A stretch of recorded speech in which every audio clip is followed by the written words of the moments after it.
అనంతపురం లోపలికి వెళ్ళాను. ఇంకా ఒక 20 కిలోమీటర్స్ వేస్ట్ తిరగాల్సి వచ్చింది రాత్రంతా. సో ఎండింగ్లో మొత్తం ఎన్ని కిలోమీటర్స్ తిరిగాను, ఎంత సంపాదించాను నైట్ అంతా. ఆల్రెడీ 12 అవర్స్ దాటిపోయింది. 12 అవర్స్ కరెక్ట్గా 7:30కి స్టార్ట్ చేశా కదా, ఇప్పుడు 7:16, 12 అవర్స్ అయింది.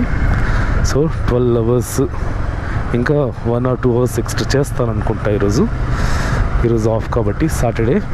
మరి ఈరోజు సాటర్డే నైట్ కూడా వస్తాను. సాటర్డే నైట్ ఇంకా కలర్ఫుల్గా ఉంటుంది. So Saturday night video super ఉంటుంది. నెక్స్ట్ వీడియో మిస్ కాకుండా చూడండి. బైక్ డ్రైవ్ చేస్తున్నప్పుడు కంపల్సరీ చెవుల్లో దూది పెట్టుకోవాలి. అది లాంగ్ రన్లో చాలా ఇబ్బందులు వస్తాయన్నమాట. సో కంపల్సరీ దూది, కానీ ఇయర్ బడ్స్ వాడతాను నేను. నా దగ్గర చాలా సెట్స్ ఉన్నాయి.